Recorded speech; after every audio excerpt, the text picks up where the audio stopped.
Heart vessels black అంటే ఏంటి? దానికి తగ్గ ట్రీట్మెంట్ ఏం చేస్తారు సార్? యూజువల్గా హార్ట్ వెజల్స్లో బ్లాకేజెస్ ఎలా ఏర్పడతాయంటే అండి, ఫస్ట్ ఇనిషియల్గా మనము ఏదైతే మనం చెప్పుకున్నామో రిస్క్ ఫ్యాక్టర్స్ ఉన్న వాళ్ళు ఎవరైతే చెప్పుకున్నామో డయాబెటీస్ కానివ్వండి, హైపర్ టెన్షన్ కానీ ఏదైనా కానివ్వండి, ఫస్ట్ ఇనిషియల్గా ఫ్యాట్ అనేది నెమ్మదిగా డిపాజిట్ అవుతుంది రక్తనాళాల్లో, దాని యొక్క లోపల లైనింగ్లో. స్లోగా ఆ ఫ్యాట్ మీద నెమ్మదిగా స్ట్రెస్ కనుక, షుగర్ కనుక కంట్రోల్ లేకపోతుంటే స్లోగా ఆ ఫ్యాట్ డిపాజిట్స్ అలా పెరుగుతూ పోతూ ఉంటాయి.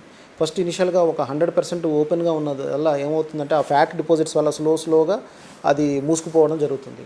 యూజువల్గా 70% కంటే ఎక్కువ బ్లాకేజెస్ కనుక ఏర్పడితే ఆ బ్లడ్ ఫ్లో అనేది ఆ వెజల్ గుండా వెళ్ళడం చాలా తగ్గిపోతుంది. దానివల్ల యూజువల్గా నేను చెప్పినట్టుగా హార్ట్ అటాక్స్ రావడం కానీ, ఒక్కొక్కసారి ఆయాసం రావడము, ఎక్కువ దూరం నడవలేకపోవడము, ఎక్కువ మెట్లు ఎక్కిన ఆయాసం రావడము, ఇలాంటి చిన్న చిన్న పనులు కూడా చేసుకోలేకపోవడం వల్ల మనకి యూజువల్గా డౌట్ అనేది రావడం జరుగుతుంది. ఇనీషియల్గా అలాంటి వాళ్ళు అప్పుడు ఏం చేస్తామంటే థ్రెడ్ మిల్ టెస్ట్ అనేది చేస్తాం. అంటే ఒక వాకింగ్ ట్రాక్ మీద నడిపిస్తాము. అప్పుడు ఈసీజీ పెడతాము. అప్పుడు ఈసీజీ ట్రేసింగ్ని బట్టి ఎప్పుడైతే నడుస్తున్నారో బాగా స్ట్రెస్ఫుల్గా ఎక్సర్సైజ్ చేసేటప్పుడు ఈసీజీలో చేంజెస్ కనుక కనపడితే ఆ ట్రెడ్మిల్ టెస్ట్ పాజిటివ్ అంటారు. సో ఆ విధంగా మనకి డౌట్ అనేది కలుగుతుంది, మనకు హార్ట్లో వెజల్స్ బ్లాకేజెస్ ఉన్నాయని. సో అప్పుడు నెక్స్ట్ స్టెప్ ఏంటంటే యాంజియోగ్రామ్ అనేది చేస్తారు. యాంజియోగ్రామ్ వల్ల మనకి డెఫినెట్గా ఎక్కడైతే బ్లాకేజెస్ ఉన్నాయో క్లియర్గా కనబడతాయి. సో ఆ క్లియర్గా కనపడినప్పుడు మనం ఇప్పుడు నేను చెప్పినట్టుగా ఎక్కడైతే బ్లాకేజెస్ 70% కంటే ఎక్కువ బ్లాకేజెస్ అని కనుక మనకి ఆ యాంజియోగ్రామ్లో కనపడితే కనుక ఒకే వెజల్ కనుకుంటే దానికి ఆ 70% బ్లాకేజ్ ఉన్న ప్లేస్లో స్టెంట్ వేయడం జరుగుతుంది. మరి మల్టిపుల్ బ్లాకేజెస్ ఉంటే డెఫినెట్గా సర్జరీ కోసం పంపిస్తారు. యూజువల్గా ఎక్కువగా కొలెస్ట్రాల్, బీపీ, షుగర్ ఎన్నో పేషెంట్స్కి ఎక్కువగా ఈ ఫ్యాటీ స్ట్రీక్ ఫామ్ అవ్వడము, క్లోజ్ అయిపోవడం జరుగుతుంది.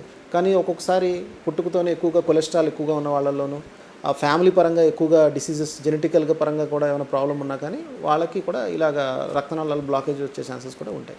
డాక్టర్ గారు, హార్ట్ వెజల్స్ అంటే ఏంటి, హార్ట్ వాల్స్ అంటే ఏంటి, ఈ రెండింటికి గల డిఫరెన్స్ ఏంటంటారు?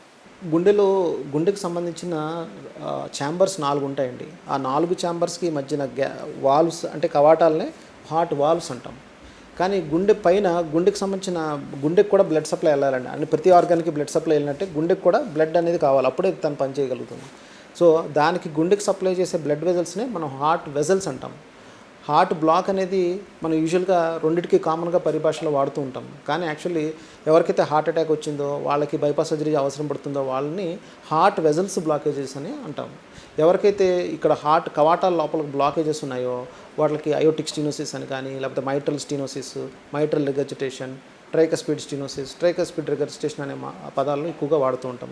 వాటిని ఏం సూచిస్తాయంటే హార్ట్ లోపల వాల్వ్స్ ఉన్న బ్లాకేజెస్ కానీ, లీకేజెస్ కానీ సూచిస్తాయి. వాళ్ళకు కూడా సర్జరీ కానీ, ఒక్కొక్కసారి బెలూన్ చేయడం కానీ జరుగుతూ ఉంటుంది. Like and subscribe Eagle Health and Beauty.